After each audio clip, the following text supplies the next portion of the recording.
Une demi-journée formidable avec du beau temps et beaucoup d'échanges entre les chasseurs, les gluteurs, les débutants. Donc c'est une journée qui apporte beaucoup. Le ballon en dessous là, c'est la barrage qui est en face. Le village de barrage est juste en face. J'ai installé un mouflage. Alors, je ne sais pas s'il y en a qui connaissent la technique du mouflage, donc ça permet de démultiplier. J'ai une partie cabane qui est donc sur l'arrière, là où nous nous trouvons, et qui permet d'attraper les chiqueuses et les merles lorsque c'est le début de la saison. J'ai façonné, si tu veux, dans des chaînes comme ça, j'ai façonné des couloirs avec, tu remarqueras, une seule baguette. C'est pas la peine d'en mettre 36. Et puis ensuite, lorsque j'ai suffisamment de merles, de chiqueuses et que les siffleurs et les chachas arrivent, à ce moment-là, je ne m'occupe plus de la partie arrière et je cale dans les cimaux qui sont dans l'arc de cercle devant et dans les grands pins. Et à ce moment-là, je m'occupe des chachas et des siffleurs. Il y a des pins qui sont dominants. Il y en a un là où j'ai mis ce grand cimot. Et puis il y en a un derrière aussi qui est un dominant. Ensuite, il y a les deux grands chênes là qui sont aussi des dominants. Donc la priorité pour moi, ça a été d'installer des cimaux dans ces grands pins, dans ces grands arbres dominants, parce que c'est là que les oiseaux qui se ciment viennent se poser en priorité.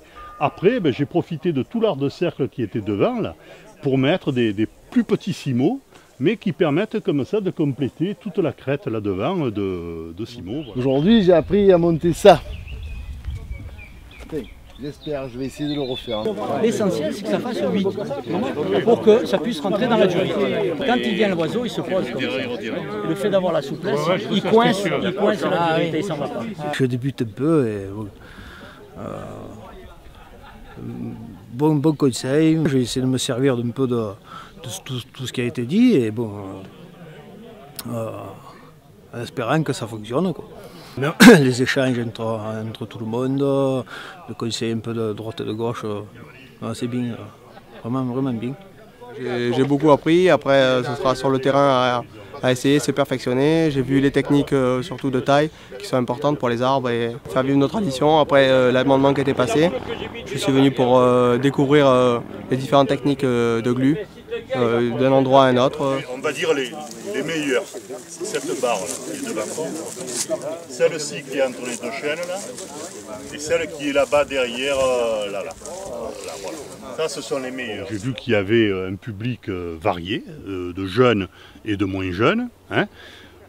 Les échanges qu'il peut y avoir entre les pratiquants sont très intéressants parce que bon, chacun a ses petites manies, ses petites méthodes, ses petites techniques. Parce que bon, on n'a pas de secret.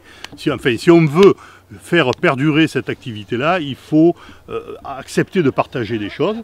Et puis ensuite, je crois que c'est important dans la démarche que l'on doit avoir justement pour essayer de faire augmenter, de faire perdurer notre nombre de glueurs de façon à ce que notre activité ne disparaisse pas. Je la chasse à la glu parce que c'est une chasse qui est vraiment merveilleuse.